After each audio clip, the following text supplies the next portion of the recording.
Obulapuram mining కేసులో దోషిగా తేలిన గాలి జనార్దన్ రెడ్డిని చంచల్గూడ జైలుకు తరలించారు.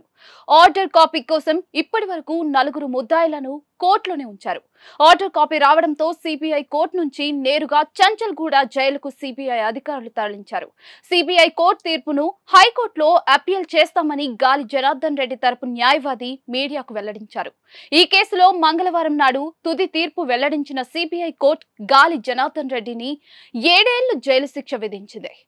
గాలి జనార్దన్ రెడ్డితో పాటు బివి శ్రీనివాస్ రెడ్డి, విడి రాజగోపాల్ రెడ్డి, గాలి పిఏ అలీఖాన్ ను పోలీసులు చంచల్గూడ జైలుకు తరలించారు. ఓబులాపురం మైనింగ్ కేసులో A1 శ్రీనివాస్ రెడ్డి, A2 గాలి Janardhan Reddy, A3 Rajagopal, A4 Obulapuram mining company కాగా A7 అలీఖాన్. గాలి జనార్దన్ రెడ్డికి చెందిన అనేక ఆస్తులను సిబిఐ ఇప్పటికే జప్తు చేసింది. ఆ ఆస్తులను ప్రభుత్వం జమ చేసుకుంటుంది. గాలి జనార్దన్ రెడ్డి పేరు మీద, ఆయన భార్య అరుణ పేరు మీద 124 ఆస్తులు ఉండగా వాటిల్లో 100కు పైగా సిబిఐ జప్తు చేయడం గమనార్హం. 2023లో కర్ణాటక అసెంబ్లీ ఎన్నికల్లో గాలి జనార్దన్ రెడ్డి కుటుంబం పోటీ చేసింది. మైనింగ్ వ్యాపారంలోనే కోట్లు వెనకేసిన గాలి జనార్దన్ రెడ్డి, ఆయన భార్య లక్ష్మీ అరుణ పేరిట 250 కోట్ల రూపాయల స్థిరచరాస్తులు ఉన్నట్లుగా అఫిడవిట్ లో తెలిపారు.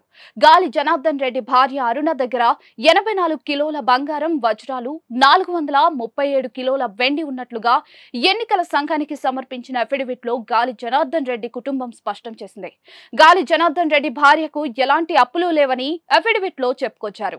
జనార్దన్ రెడ్డి భార్య దగ్గర ఉన్న బంగారం, వజ్రాల విలువ అక్షరాల 24.4 కోట్లని అఫిడవిట్ లో తెలిపారు.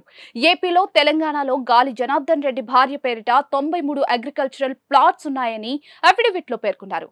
గాలి జనార్దన్ రెడ్డి జైలుకు వెళ్లడంతో మరోసారి ఆయన ఆస్తిపాస్తుల ప్రస్తావన అటు మీడియాలో, ఇటు సోషల్ మీడియాలో కూడా హాట్ టాపిక్ గా మారింది.